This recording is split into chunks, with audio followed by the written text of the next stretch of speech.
In the Middle Ages, a new civilization was forged on the European continent. Nobles and kings, faith and warfare, trade and innovation, these elements laid the foundations of the modern era. This is the story of how Europe was born. In the 1st century CE, the vast Roman Empire surrounded the Mediterranean world. Its centralized government, advanced infrastructure, and strong armies maintained stability and prosperity. Citizens enjoyed a flourishing culture and relative peace, known as the Pax Romana. But cracks soon appeared. Inflation, famine, and invasions weakened the empire. A new religion, Christianity, spread from the eastern provinces, embraced by emperors in the 4th century. Yet Rome was too fragile to withstand its mounting crises. In 395 CE, the empire split, the wealthy Eastern Roman Empire, ruled from Constantinople, and the struggling Western Empire, centered in Rome. The East thrived, but the West grew poor and vulnerable. Germanic tribes pressed against Roman borders, first admitted as allies, then settling inside. By 476 CE, the barbarian leader Odoacer deposed the last Western emperor, Romulus Augustulus. The Western Roman Empire had fallen. What followed is often called the Dark Ages. Rome, Christianity, and barbarian traditions blended to create the seeds of medieval Europe. By 500 CE, kingdoms ruled by Goths, Franks, and others covered the former Western Empire. Yet these realms lacked Rome's infrastructure. Cities shrank, trade collapsed, coins vanished, literacy declined, and insecurity spread. The West became fragmented and rural, lagging far behind the wealthier Byzantine East. In the 6th century, Emperor Justinian I tried to restore Rome's glory, reconquering parts of Italy. But new invaders, the Lombards, made Byzantine ambitions futile. Meanwhile, the Islamic Caliphate rose in the 7th century, sweeping across the Middle East, North Africa, and Spain, creating a third great civilization alongside Byzantium and medieval Europe. Muslim armies advanced deep into France until 732, when Charles Martel and his Franks halted them at the Battle of Tours. This victory gave rise to a new dynasty, the Carolingians. Charles Martel's son, Pepin the Short, became king of the Franks and secured papal support by defeating the Lombards. His son, Charlemagne, would become one of history's most important rulers. Ascending the throne in 768, Charlemagne spent decades conquering and expanding his realm. By 800, he ruled most of Western Christendom. That year, Pope Leo III crowned him Emperor of the Romans, reviving the imperial title in the West. Charlemagne's empire was the first major medieval power. He fostered a cultural revival, known as the Carolingian Renaissance, reviving classical learning and shaping medieval institutions. His empire promoted the idea of a unified Christian West. Yet after his death, the empire fragmented.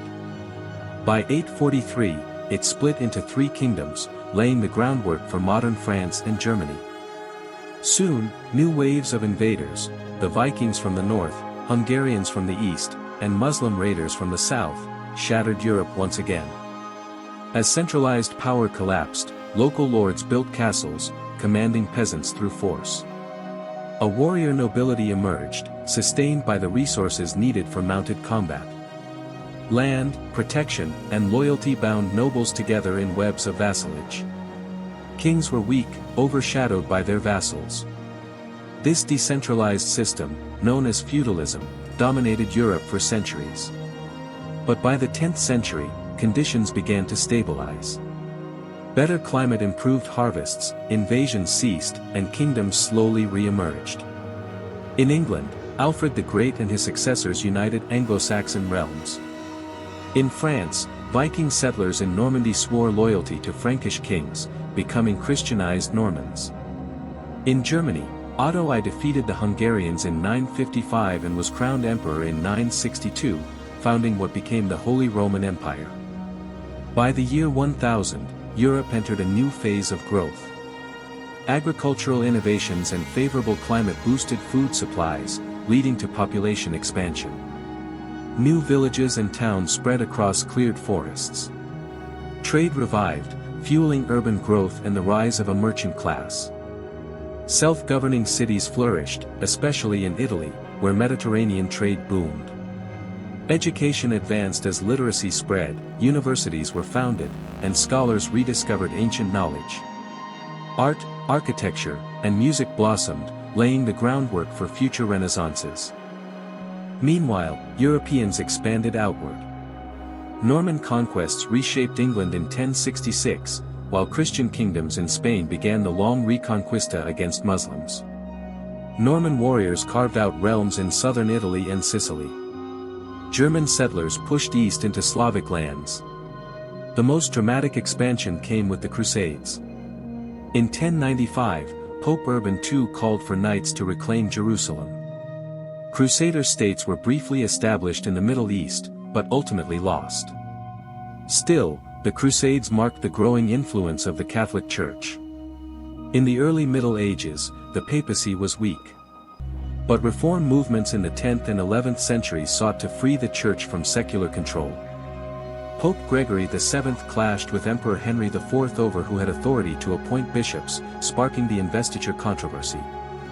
By the 12th century, the papacy had emerged as a powerful centralized institution, ruling over clergy and wielding influence across Europe.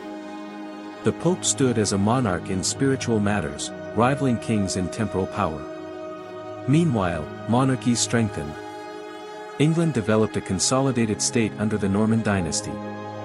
In Spain, Christian kingdoms expanded southward, consolidating royal power. In France, the Capetian dynasty gradually expanded control, building the foundations of a centralized kingdom. The Holy Roman Empire, however, fractured into semi-independent principalities. Attempts by emperors such as Frederick Barbarossa to restore unity failed, leaving Germany politically divided. Feudal aristocracy reached its height, but kings increasingly asserted dominance. Castles grew stronger, knights embraced chivalry, and monarchs began consolidating power into more stable states. By the 14th century, Europe's growth faltered. Climate worsened, famine spread, and in 1347 the Black Death arrived. Within a few years, a third of the population perished. Villages vanished, economies collapsed, and fear gripped society. Yet recovery followed. With fewer people, land became available and labor more valuable. Peasants demanded better conditions, sparking revolts, most brutally suppressed. Over time, however, peasants and workers gained freedoms and higher wages. Innovation flourished. Windmills, watermills, and metalworking advanced. Eyeglasses and the printing press revolutionized learning. The Italian Renaissance revived classical culture, philosophy, and art, redefining Europe's identity. New technologies transformed warfare. Gunpowder weapons rendered knights and castles obsolete. Kings alone could afford professional armies, consolidating their authority. Nobles, stripped of military supremacy, adapted as administrators and courtiers. The sovereign state was emerging. Wars tested these new powers. The 100 Years' War between England and France devastated both realms, but French resurgence under Joan of Arc secured victory. In Spain, the union of Ferdinand and Isabella created a powerful monarchy, completing the Reconquista with the conquest of Granada in 1492. By the late 15th century, centralized states had formed in England, France, and Spain, while Germany and Italy remained divided. Europe had rebuilt itself on stronger foundations and was ready to look outward. By 1500, European kingdoms were turning to exploration. Portugal opened trade routes around Africa to Asia, while Spain, sailing westward, reached the Americas. Columbus's voyage in 1492 is often seen as the end of the Middle Ages and the beginning of the modern era. The Middle Ages, once dismissed as dark, had in fact forged Europe's identity. Out of Rome's ruins, through centuries of crisis and renewal, Europe built the cultural, political, and economic foundations of the modern world.